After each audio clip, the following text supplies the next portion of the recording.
जानते हैं कि उनका नकली डिग्री कैसे मिला है, तो इसलिए उसे बताने की जरूरत नहीं है। हम चैलेंज करते हैं कि ये सदन में मेरे डिग्री को नकली साबित करे, नहीं तो विधान परिषद से इस्तीफा दे। महोदय हम चुनौती देते हैं, पूरा चुनौती डिग्री का भी आवेदन निकाल देंगे। दीजिए ना भाई, जानते हैं अरे दीजिए ना। अशोक कुमार कौन है? अशोक कुमार अरे यार क्या फालतू ये हमको बात पता दीजिए ना भाई, है, इसलिए इसलिए आप पर्दे में रहने दो, बयाना उठाओ। महोदय, पहले तो हम आसन को आग्रह करते हैं कि जो दूसरे के ज्ञान के बारे में बखान कर रहे हैं कि उनको कोई ज्ञान ही नहीं है, तो हम भी जानते हैं कि उनका नकली डिग्री कैसे मिला है, तो इसलिए उसे बताने की जरूरत नहीं है।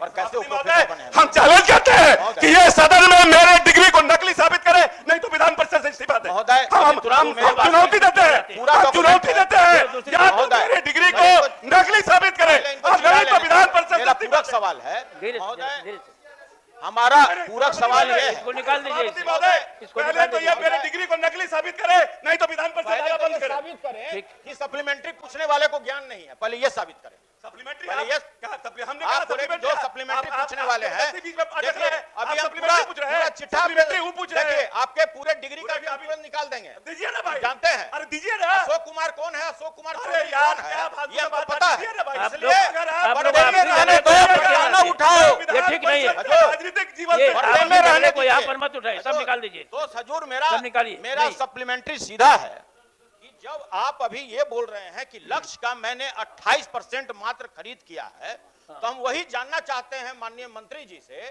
कि आप ये 10-11 दिन में आप बाकी जो आपका टारगेट है, जो गत वर्ष से भी कम है, प्रोडक्शन मेरा ज्यादा हुआ महोदय। इस बार पूरे बिहार में धान सबसे ज्यादा हुआ और मेरा लक्ष्य घट गया। इस पर मेरा बहस नहीं है महोदय।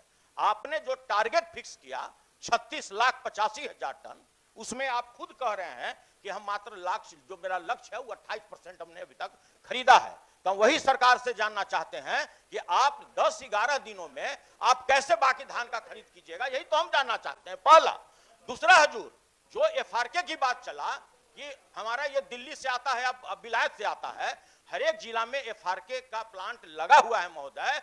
दुर्भाग्य यह है इस बिहार का कि इन्हीं का विभाग, मेरे पास 4 चिट्ठी है, उन्होंने खुद लिखा है कि हर एक पैक्स अध्यक्ष वालों से 40 रुपया प्रति किलो के दर पर उससे अलग से रिश्वत मांगा जा रहा है। इनका सरकारी पदाधिकारी लोगों ने चिट्ठी लिखा, कटिहार ने रिश्वत मांगा जाता है, इसी चिट्ठी लिखी जी सर। हम अगर इजाजत हो तो इनके ऑफिस का, इनके पदाधिकारी का जो चिट्ठी नहीं, वो है, चिट्ठी रखिए हम ना। सर इस तरह की चिट्ठी रखिए यहाँ। हम दोनों चिट्ठी अभी हम पटल पर रखते हैं महोदय। हाँ, पटल पर इनका रखिए। पदाधिकारी खुद बोल रहा है महोदय कि रिश्वत मांगा जा रहा है, शांति। रिश्वत। इनका हाँ। पदाधिकारी महोदय। सुनिए, ठीक है, माननीय महोदय, माननीय सदस्य ने जो पूरक पूछा है उसका जवाब तो माननीय मंत्री जी देंगे, लेकिन एक चीज हम जरूर आसन से अनुरोध करना चाहेंगे, ये आपके नियमावली में भी है, कोई स्पष्ट आरोप मंत्री तो मंत्री हैं, किसी सदन के सदस्य के ऊपर भी अगर लगाना हो तो पहले कागजात दस्तावेज आपको दिखा के इजाजत ली जाती है।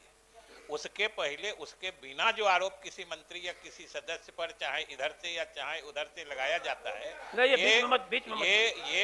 बैठे मत बोलिए बीच में। ये परंपरा रही है कि ऐसी बातों को सदन की कार्रवाई से निकाल दिया जाता है। तो पहले ही हम बोल चुके हैं कि निकाल दीजिए, पहले ही बोल चुके हैं, इसको निकाल दिया जाए। अगर आसन का नियमन हो तो जो सरकारी चिट्ठी है इनके विभाग का, जिसमें पदाधिकारियों ने स्पष्ट लिखा है कि प्रत्येक पैक्स अध्यक्ष से रिश्वत मांगी जा रही है फारके सप्लाई करने के लिए 40 रुपया प्रति किलो, वो अधिकारियों ने लिखा है जी, इनके पदाधिकारी आप इस पत्र को लेकर दोनों पत्र हम यहाँ लेके रखिएगा तो बेचारों। महोदय आगे बढ़िए, अब कुछ नहीं। नहीं महोदय, हमारा जवाब कहाँ मिला?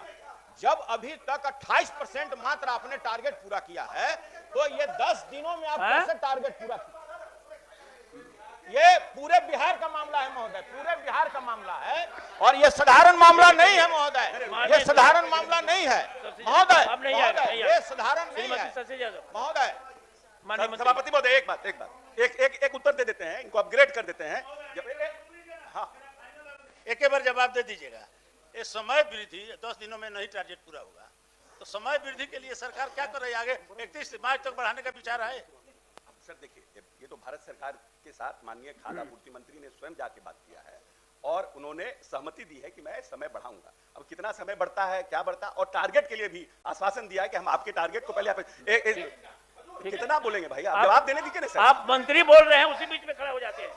एक तो है कि इनको नहीं एक मिनट, इनको हिंदी समझ में आता है, अंग्रेजी में समझ में आता है, संस्कृत तो अगली बार बता देंगे तो मंत्री उसी भाषा में बोलेगा।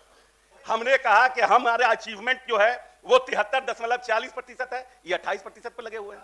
सप्लीमेंट्री सुनना नहीं चाहते हैं क्योंकि इनको तो टारगेट करना है, इनको सरकार से जवाब नहीं लेना है, इनको टारगेट करना है। हमने कहा कि हमने लक्ष्य का 73.40% जो हमारा लक्ष्य है 3.96 का जो हमारा लक्ष्य है उसके 27.7 लाख मीट्रिक टन हमने अचीव कर लिया है। और हमने माननीय मंत्री ने भारत सरकार के मंत्री से जाके बात किया है कि हमके लक्ष्य को भी बढ़ाया जाए और हमारे समय को भी बढ़ाया जाए। तो और हम कह रहे हैं कि हम 90 दिन में सभी लोगों को 90% जितने लोगों का हमने लिया है 76% में 90% किसानों को 48 घंटा में हमने पेमेंट कर दिया है। महोदय, पंजाब हमसे छोटा राज्य है महोदय, 150 लाख टन उसका लक्ष्य है, 150 लाख टन। आपका लक्ष्य कितना है?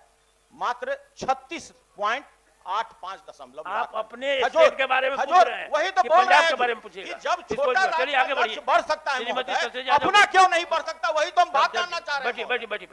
महोदय, हाँ, मैं बोलिए।